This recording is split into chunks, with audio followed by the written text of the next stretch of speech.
The Dollmaker Secret Chapter 4, The Last Gift. The days that followed blurred together. Eliza carried Amara everywhere, to school, to the bakery, even to the riverbank where she liked to sit and watch the water ripple by. The doll became more than a toy. She was a confidant, a shield against loneliness, a voice in the silence. But each night the dreams grew stranger. Sometimes she saw Mr. Corbin standing in the fog, his eyes tired, his hands trembling as he tried to shape a doll's face from clay. Sometimes she saw dolls moving behind her, their stiff bodies jerking like puppets on unseen strings. And always she saw Amara not as porcelain, but as a girl, her emerald eyes glowing in the dark. One morning, Eliza awoke to find the locket warm in her hand. She opened it and gasped. Inside was not a picture, but a tiny fragment of paper, so thin it was nearly transparent. On it, in delicate handwriting, were the words, "Bring her back to me." Her breath caught. She knew at once who had written it, Mr. Corbin. Eliza wasted no time.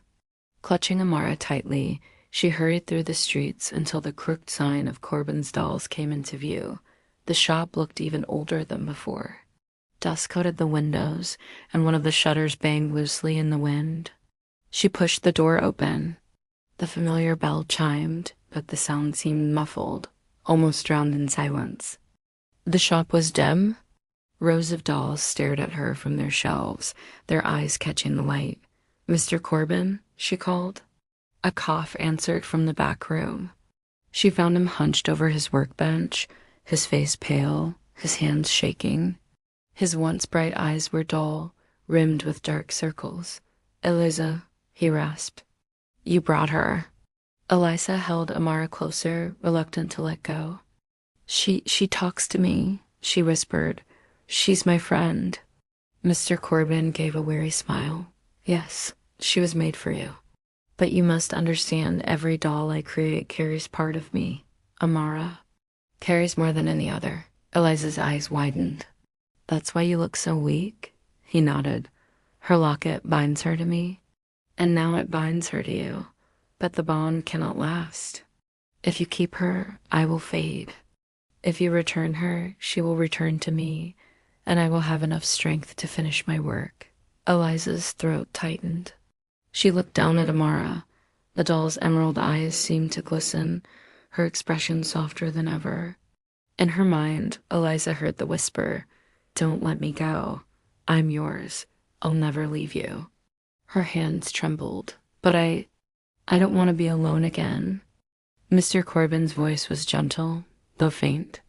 "Eliza, love given is never truly lost. You carry it always. Amara helped you find strength you already had, but now it is time to choose." The room seemed to darken, the shelves of dolls looming around her. The locket in Amara's neck glowed, brighter and brighter, until it filled the workshop with golden light. Eliza squeezed her eyes shut. Memories rushed through her. Lonely nights, cruel laughter at school, her parents' distracted silence. And then Amara's voice, soothing, steady, her only friend. Tears slipped down her cheeks. Slowly, she lifted the doll toward Mr. Corbin. Amara's whisper grew urgent, almost pleading. "Don't leave me. They don't love you. Only I do." Eliza's heart broke, but she pressed the doll into the old man's arms. The golden light flared so bright it forced her to shield her eyes. When it faded, Amara was gone. In her place, Mr. Corbin stood straighter, his face less pale, his hands steady once more. The locket hung around his neck now, glowing faintly before dimming to silver. He looked at Eliza, tears in his tired eyes. "Thank you, child. You've given me back what I had lost."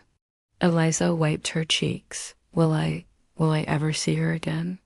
Mr. Corbin placed a gentle hand on her shoulder. "In a way, you always will. The love you gave her is still inside you. And someday, when you are ready, you may give it to others who need it most." That night, Eliza returned home.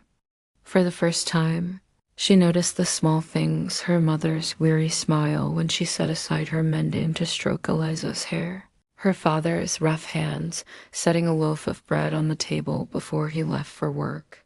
She realized they loved her in their own quiet, imperfect way. And though Amara was gone, Eliza no longer felt empty. The warmth remained steady and strong. Years later, when she grew into a young woman, Eliza opened her own shop. Dolls lined her shelves, each one made with patience and care, each carrying a spark of kindness within. Children who felt lonely or forgotten would find comfort there, just as she once had. And sometimes, on nights when the moonlight touched the window just right, Eliza swore she could hear a familiar whisper in the quiet. "You are never alone.